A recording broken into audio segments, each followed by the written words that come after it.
Bonjour, ici Julie Vignola, députée de Beauport-Limoilou.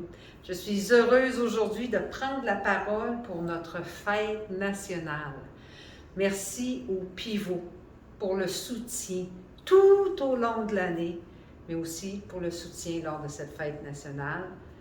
Et aux membres, aux bénévoles, félicitations pour votre travail incroyable que vous avez fait.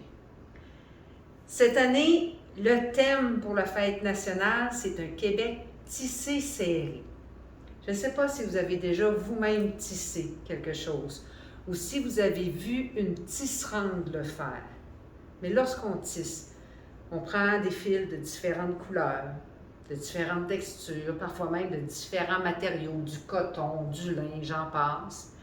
On tisse et on tisse jusqu'à ce qu'on obtienne un objet, un apron, une nappe, une couverture, des vêtements, un objet qui est essentiel à notre quotidien. Bien, en plus, lorsqu'on tisse, ça prend de la patience, ça prend du temps, ça prend de la minutie. Puis là-dedans, bien, je vois le Québec d'hier, d'aujourd'hui, puis de demain. Je vois votre travail au quotidien, patience, minutie, temps. Nous sommes tous des tisserands, de la première à la 100e génération. Des tisserands qui veulent filer la base, la toile d'un Québec plus juste, plus équitable, d'une société capable d'avoir le respect et l'humilité, la force aussi de reconnaître les erreurs du passé, mais de travailler tous ensemble pour ne pas les répéter. Il n'y a pas de honte ni de gêne à se dire une nation. Il n'y a pas de honte ni de gêne à être différent dans un océan anglo-saxon. Alors que nous célébrons, et avec raison, toutes les différences, nous avons aussi le droit de célébrer notre différence. Nous sommes Québécois, peuple qui a appris des Premières Nations les mots partage, liberté, égalité. Peuple qui a appris le 7 carré des Irlandais.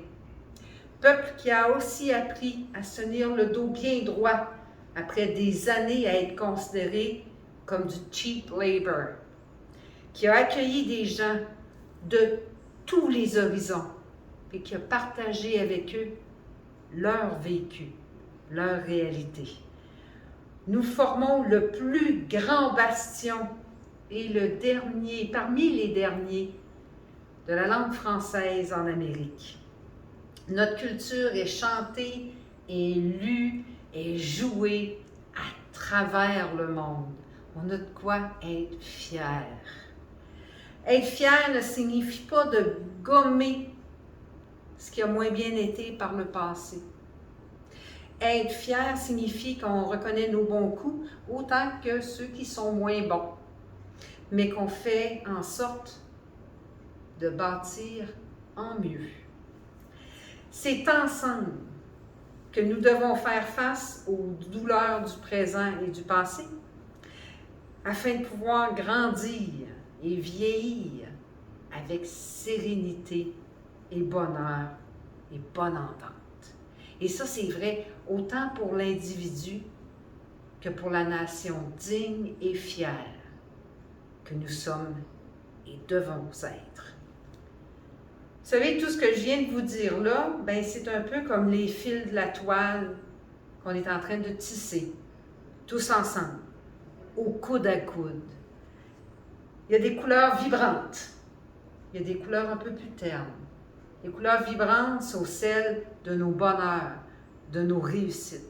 Celles un peu plus ternes sont les couleurs des événements qui ne doivent plus jamais se répéter. Mais on garde tous ces fils-là. C'est important parce que c'est notre mémoire collective, ce canevas qu'on est en train de créer.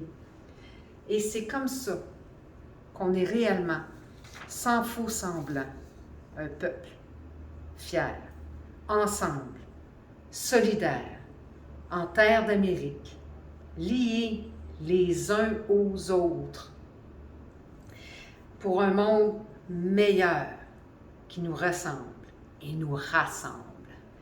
Tous ensemble, continuons de tisser, au coude à coude, comme je l'ai dit, cette toile pour que le Québec de demain ressemble à ce que nos ancêtres, de notre grand-père, de notre premier grand-père, au plus ancien, souhaitaient. Une terre d'accueil, une terre heureuse, un bonheur. Parce que c'est ensemble qu'on est fort. Bonne fête nationale!